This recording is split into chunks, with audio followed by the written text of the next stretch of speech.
Hello hi नमस्ते मी रुपाली.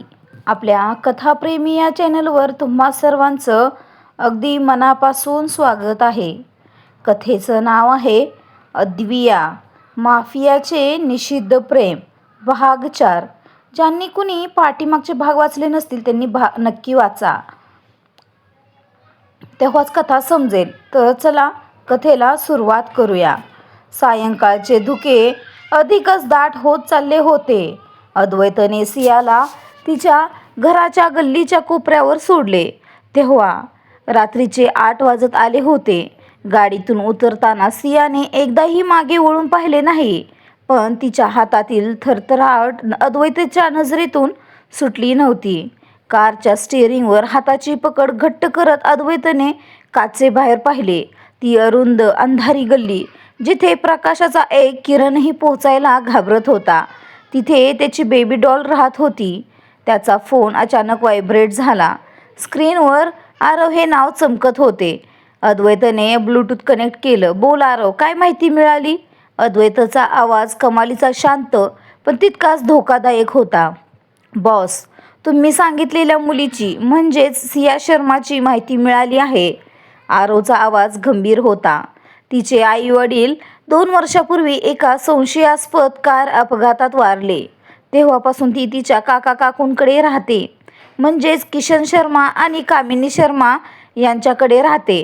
पण boss, तिथे तिला घरची मुलगी म्हणून नाही तर एका नोकरासारखं वागवलं जातं. अद्वैतच्या हाताच्या नसा ताणल्या गेल्या. नोकरासारखं? हो सर. इतकंच नाही, शेजाऱ्यांच्या मते त्या घरातून अनेकदा ओरडण्याचे आणि रडण्याचे आवाज येतात. तिच्या शरीरावरचे जे जळलेले डाग ते अपघाताचे नाहीत. तिची काकू कामिनी हिने तिला गरम पाण्याने आणि इस्त्रीने चटके दिले आहेत. काल रात्रीही तिला जेवण न देता बाहेर थंडीत डांबून ठेवण्यात आलं होतं. आरवचे वाक्य पूर्ण व्हायच्या आतच अद्वैतच्या गाडीचा डॅशबोर्ड आता त्याच्या जोरदार मुक्कीने थरथरला. कारच्या आतली हवा एका क्षणात तापली. अद्वैतचे डोळे लाल झाले होते आणि चेहऱ्यावर एक भयानक हिंस्र हसू उमटले होते. जिसने भी छूकर दुखाया है तुझे, मैं अब उसकी रूह को तड़पाना मेरा फर्ज है. माफिया का प्यार अगर इबादत है तो उसका गुस्सा कयामत का मर्ज है. आरव, अशीच काहीतरी अद्वैतची अवस्था होती. आरव. अद्वैताचा आवाज खालच्या पट्टीतला पण थरकाप उडवणारा होता. त्या किशन आणि कामिनीची पूर्ण कुंडली काढा. त्यांचे बँक अकाउंट्स, त्यांची मालमत्ता, सगळं काही माझ्या टेबलवर हवंय. आणि हो, उद्या सकाळी कॉलेज सुरू व्हायच्या आत मला त्या घरातल्या छळाचा शेवट करायचा आहे. हो बॉस, समजलं. आरवने एवढं बोलून फोन ठेवला. अद्वैतने गाडी थेट महामार्गाच्या हायवेच्या दिशेने वळवली. त्याच्या मनात आता फक्त एकच विचार चक्रावत होता. त्याच्या साम्राज्यात कोणीतरी त्याच्याच हक्काच्या माणसाला त्रास देण्याची हिंमत केली होती आणि माफियाच्या जगात याला फक्त एकच शिक्षा होती, मृत्यू.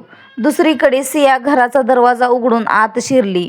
घरात पाऊल ठेवताच तिला भीतीचे सावट जाणवले. हॉलमध्ये काका किशन दारूची बाटली घेऊन बसले होते आणि काकू कामिनी सोफ्यावर पाय पसरून टीव्ही पाहत होती. आली का महाराणी? कामिनीने उपहासाने पाहिले. कॉलेज संपून 2 तास झाले. कुठे हुंदडत होतीस ग? की लायब्ररीच्या बहाण्याने कुणा श्रीमंत पोराच्या मागे लागली आहेस? सियाने मान खाली घातली. तिच्या डोळ्यात पाणी आले. नाही चाची, बस उशिरा आली म्हणून वेळ झाला. जास्त शहाणपणा शिकू नकोस. किशन दारूच्या नशेत ओरडला. माझ्या पैशावर शिकतेस आणि आम्हालाच उलटं उत्तर देतेस. उद्यापासून कॉलेज बंद, घरातली सगळी कामं करायची आणि इथेच सडायचं. सिया काही बोलणार तेवढ्यात तिची चुलत बहीण सोनी तिथे आली. तिने सियाच्या हातातील पुस्तके हिसकावून घेतली आणि जमिनीवर फेकून दिली. आई, हिच्या कॉलेजमध्ये आज अद्वैत महाजन आला होता. हिने मुद्दाम त्याच्या अंगावर जाऊन पडायचं नाटक केलं. पूर्ण कॉलेजमध्ये हिची चर्चा सुरू आहे. हे ऐकताच कामिनीचा चेहरा क्रोधाने लाल झाला. ती ताडकन उठली आणि तिने सियाचे केस घट्ट पकडले. हळूहळू पंख फुटायला लागलेत का ग तुझे? अद्वैत महाजन, तो कोण आहे माहीत आहे ना? अख्ख्या शहराचा काळ आहे तो. त्याच्या नादी लागून आम्हाला मरवायचं आहे का तुला? नाही चाची, माझा काहीच दोष नाही. तो फक्त एक अपघात होता, सिया वेदनेने विवळत म्हणाली. पण कामिनीने काहीही न ऐकता तिला स्वयंपाकघराच्या दिशेने ढकलले. आज रात्री तुला जेवण मिळणार नाही आणि हे भांडी कपडे सगळं स्वच्छ झाल्याशिवाय झोपायचं नाही, समजलं? सिया जमिनीवर कोसळली. तिचे जळालेले पाय पुन्हा एकदा वेदनेने ठणकू लागले. ओठांतून फक्त एकच शब्द बाहेर पडला, आई. तिने रडत रडतच काम करायला सुरुवात केली. पण तिच्या मनाच्या कोपऱ्यात अद्वैतचा तो शांत चेहरा, त्याचा तो आश्वासक आवाज सारखा आठवत होता. तो लोकांसारखा नाही. तिने स्वतःशीच विचार केला, पण तिला ठाऊक नव्हते तो कोण आहे आणि तिच्या आयुष्यात कोणतं वादळ घेऊन येणार आहे. दुसऱ्या दिवशी सकाळी नेहमीप्रमाणे कॉलेजचा परिसर गजबजलेला होता. पण आज वातावरणात एक वेगळीच शांतता होती. एका मोठ्या वादळापूर्वीची शांतता. सिया आणि निक्की कॉलेजच्या गेटमधून आत आल्या. सियाने आज आपला दुपट्टा अधिकच घट्ट गुंडाळला होता, जेणेकरून रात्री काकूने ओढलेले केस आणि मानेवरचे ताजे वळ कोणाला दिसणार नाहीत. तेवढ्यात कॉलेजच्या गेटसमोर एकापाठोपाठ एक 5 काळ्या रंगाच्या SUV गाड्या येऊन थांबल्या. मधोमध अद्वैतची अलिशान लंबोर्गिनी ॲव्हेंटेडर उभी राहिली. सर्व विद्यार्थी जागच्या जागी थबकले. कारचा दरवाजा उघडला आणि अद्वैत महाजन बाहेर आला. नेहमीप्रमाणे ब्लॅक सनग्लासेस, गडद काळा सूट आणि त्याच्या चेहऱ्यावरची तीच प्राणघातक शांतता. पण आज त्याच्या चालण्यात एक वेगळाच हक्क होता. त्याच्या मागे आरव आणि 4 सशस्त्र बॉडीगार्ड्स चालत होते. सगळे विद्यार्थी बाजूला झाले. अद्वैत सरळ चालत सियाच्या समोर येऊन थांबला. सियाने घाबरून मागे पाऊल टाकण्याचा प्रयत्न केला, पण अद्वैतने एका झटक्यात तिचा हात पकडला. हात सोडा माझा, सगळे पाहत आहेत. सियाने भीतीने कुजबुजले. अद्वैतने तिची पर्वा न करता तिचा चेहरा वर केला. तिचे डोळे सुजलेले होते आणि गालांवर बोटांचे निळे वळ स्पष्ट दिसत होते. हे पाहताच अद्वैतचे डोळ्यातील डेव्हिल पूर्णपणे जागृत झाला. हे कोणी केलं? अद्वैतचा आवाज इतका थंड होता की आजूबाजूच्या हवेचे तापमान ऊन झाल्यासारखं वाटलं. तुम्हाला काय करायचे? प्लीज मला जाऊ द्या. सिया मात्र रडू लागली. अद्वैतने मागे वळून आरवकडे पाहिले. आरव, गाडी काढा आणि कॉलेजच्या प्रिन्सिपलला सांगा, आजपासून सिया शर्मा या कॉलेजमध्ये नाही तर थेट माझ्या महालात शिकणार. काय? तुम्ही काय बोलत आहात? मी तुमच्यासोबत कुठेही येणार नाही. सियाने प्रतिकार करायचा प्रयत्न केला, पण अद्वैतने तिला थेट आपल्या कडेवर उचलले. संपूर्ण कॉलेज स्तब्ध झाले होते. कोणाचीही हिंमत नव्हती की अद्वैत महाजनला अडवावे. मीरा दूर उभी राहून हे सगळं पाहत होती. तिच्या चेहऱ्यावर भीती आणि आश्चर्य दोन्ही होते. तुझे दर्द देने वाले अब चैन से सो नहीं पाएंगे. जो हाथ उठे थे तुझ पर वो अब कभी उठ नहीं पाएंगे. ये तो बस आगाज है मेरे प्यार का बेबी डॉल. अब तेरे आंसू का हिसाब वो अपनी जान देकर चुकाएंगे. असेच भाव होते अद्वैतच्या डोळ्यात. अद्वैतने सियाला कारच्या फ्रंट सीटवर बसवले आणि स्वतः ड्रायव्हिंग सीटवर आला. गाडी प्रचंड वेगाने कॉलेजच्या गेटबाहेर पडली. तुम्ही मला कोठे घेऊन जात आहात? सियाने रडतच विचारले. अद्वैतने तिच्याकडे न पाहता फक्त स्टिअरिंगवर हात फिरवला. चेहऱ्यावर एक भयानक हसू होते. तुझ्या घरी बेबी डॉल. तुझ्या त्या काकांना या माफियाच्या पाहुणचाराची चव चाखवायला. गाडीचा वेग आता मर्यादेबाहेर गेला होता आणि सियाला कळून चुकले होते की ज्या अंधारापासून ती आजवर पळत होती, त्याहूनही मोठ्या आणि भयानक अंधाराने तिला आपल्या कवेत घेतले होते. पण या अंधारात एक वेगळी सुरक्षा होती. त्याने आपल्या काळ्या लेदरची जॅकेटची आस्तीन सावकाश वर चढवली. हाताची बोटं एकामागून एक वाजवली आणि मान थोडी एका बाजूला झुकवत ओठांवर तेज, चिरपरिचित आणि काळजाला थरकाप उडवणारं शैतानी हास्य आणत तो अगदी हळूच कुजबुजला. बेबी डॉल, जितकं तू माझ्यापासून दूर जाण्याचा प्रयत्न करशील ना, तितकीच तू स्वतःला माझ्या अधिक जवळ खेचून आणशील. खेळ तर आता कुठे सुरू झाला आहे. अजून बराच पुढे जायचंय आपल्याला. इतकं बोलून त्याने आपल्या खिशातून महागडा ब्लॅक आयफोन बाहेर काढला. एका सेकंदात स्क्रीनवर नंबर डायल झाला. फोन कानाला लावताच त्याचा मगाचा रोमॅन्टिक वाटणारा टोन गायब झाला आणि त्याची जागा एका अत्यंत थंड, क्रूर आणि कडक आवाजाने घेतली.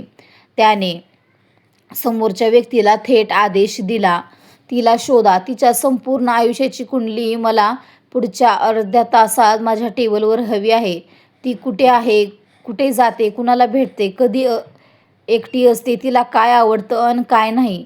सगळं अगदी बारीक-सारीक माहिती गोळा करा.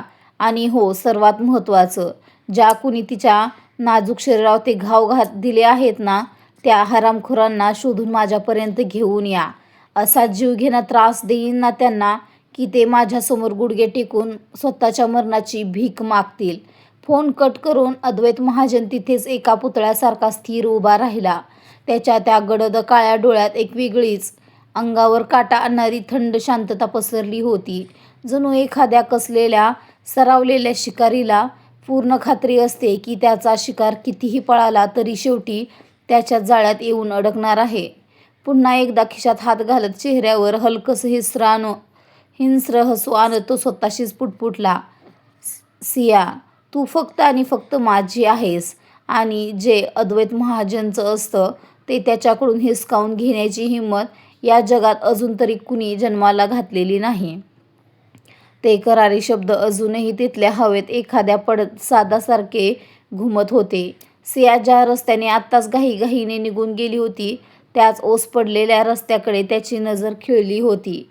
बाहेर रात्र वाढू लागली होती आणि थंड वारा वाहत होता, पण अद्वैतच्या छातीत धगधगणारी आग त्या थंडीला क्षणात भस्म करेल इतकी तापलेली होती. तेवढ्यातच त्याच्या हातातील फोनची स्क्रीन उजळली. तिकडून कॉल बॅक आला होता. "किती वेळ लागेल?" अद्वैतने कोणत्याही भावनेशिवाय अत्यंत सपाट आवाजात विचारलं. पलीकडून त्याच्या माणसाने उत्तर देताच अद्वैतच्या ओठांवर पुन्हा एकदा तेच क्रूर आणि रहस्यमय स्मितरेषा उमटली. "छान, अगदी उत्तम. आता हा खेळ खरंच खूप रंगतदार होईल." तो अगदी खूप हळू आवाजात म्हणाला आणि त्याने कॉल कट केला. त्याने पुन्हा एकदा आपल्या हाताची बोटं वाजवली, जॅकेटची कॉलर नीट केली आणि संथ पावलांनी पुढे चालायला सुरुवात केली. त्याच्या प्रत्येक पावलात एक विचित्र झरप आणि थांबा होता. जणू एखादा वाघ आपली शिकार अगदी जवळ आहे हे माहीत असूनही तिला घाबरवण्यासाठी अजून थोडा वेळ स्वतःभोवतीच घुटमळू देत असतो. "आता पाहूया बेबी डॉल, माझ्या या चक्रव्यूहातून तू स्वतःला किती वेळ वाचवू शकतेस." तो स्वतःशीच कुजबुजला.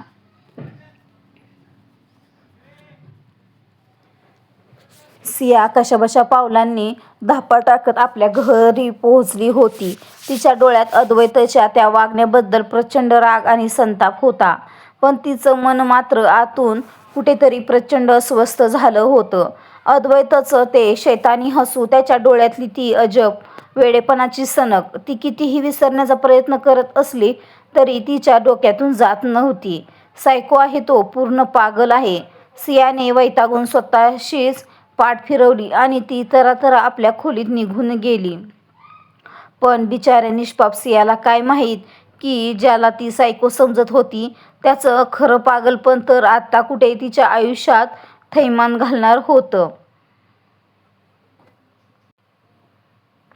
घराच्या दुसऱ्या कोपऱ्यात असलेल्या कामिनीच्या खोलीत तिची मुलगी सोनी आरशासमोर उभी राहून नखऱ्याने ओठांना गडद लाल रंगाची लिपस्टिक लावत होती, तर कामिनी खिडकीजवळ बसली होती.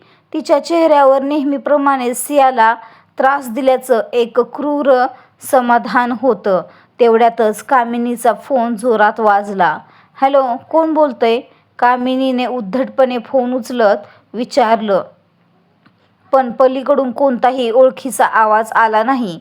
आला तो फक्त एक अत्यंत अनोळखी, बर्फासारखा थंड आणि काळजाचा थरकाप उडवणारा पुरुषी आवाज. "तू जे काही केलंयस ना आजवर, त्याची किंमत अत्यंत वेदनादायक पद्धतीने चुकवायला आत्ता तयार राहा." ते शब्द ऐकताच कामिनीच्या चेहऱ्याचा रंग क्षणात उडाला. तिचा चेहरा फिक्का पडला. कोण आहेस तू आणि काय बडबडतोयस?" तिने थरथरत्या आवाजात घाबरतच विचारलं. पलीकडून उत्तर देण्याऐवजी फक्त एक हलकंसं क्रूर हसू ऐकू आलं. तुझा वाईट काळ जो आता सुरू झालाय. आणि कटकन फोन पटकन कट झाला. कामिनीचे हात इतके थरथरू लागले की तिच्या हातातील फोन थेट जमिनीवर पडता पडता वाचला. तिने अत्यंत घाबरलेल्या नजरेने आरशात पाहणाऱ्या सोनीकडे पाहिलं. सोनी, अगं सोनी, कुणीतरी आपल्यावर खूप वाईट नजर ठेवून आहे ग. कामिनीचे हात अजूनही थरथरणे थांबत नव्हते. फोन कसा तरी टेबलावर ठेवताना तिची छाती धडधडत होती आणि श्वास पूर्णपणे विस्कळीत झाला होता. काय आई? काय झालं तुला अचानक? कोण होतं फोनवर? एवढं काय झालं घाबरायला ग? सोनीने तिची लिपस्टिक नीट करत हलक्याशा हसण्यासह विचारलं. कामिनीने एक खोल श्वास घेतला. खोलीचा दरवाजा बंद आहे ना ते पाहत आवाज दाबत म्हणाली. कोणीतरी अनोळखी माणूस होता ज्याने मला फक्त एवढं सांगितलं की आपला वाईट काळ सुरू होतोय. त्याचा आवाज खूप भयंकर होता सोनी. सोनी ती ऐकून जोरात हसली. अगं आई, सोडून दे ना. कुणीतरी प्रँक कॉल करत असेल, तुझी मस्करी करत असेल. तू उगाच त्या भिकारड्या सियाच्या विचाराने हायपर होतेस. इतकं घाबरायचं काय त्यात? पण सोनीला हसू येत असलं तरी कामिनीच्या मनातली ती भीती काही केल्या कमी होत नव्हती. तिच्या अंतःकरणात कुठेतरी एक अजब आणि न दिसणारं दडपण येऊन बसलं होतं. जणू तिला सतत जाणवत होतं की खोलीच्या अंधारातून कुणीतरी त्यांच्या प्रत्येक हालचालीवर बारीक लक्ष ठेवून आहे. रात्रीचा अंधार आता पूर्णपणे संपूर्ण शहरावर गडद होत गेला होता. रस्ते सामसूम झाले होते. नेमक्या याच वेळी कामिनीच्या घराबाहेर एका कोपऱ्यात एक काळी अलिशान बुलेट प्रूफ गाडी शांतपणे येऊन थांबली. गाडीच्या काचा पूर्णपणे काळ्या होत्या, ज्यामुळे आतलं काहीच दिसत नव्हतं. पण गाडीच्या आत बॅकसीटवर अद्वैत महाजन अतिशय आरामात पाय लांब करून बसला होता. त्याच्या डोळ्यात एक विचित्र आणि भयानक शांतता होती. जणू एखाद्या मोठ्या वादळाआधी निसर्गात असते तशी. त्याने गाडीच्या खिडकीतून बाहेर पाहत आपल्या बाजूला बसलेल्या माणसाला त्याने हलकासा इशारा केला.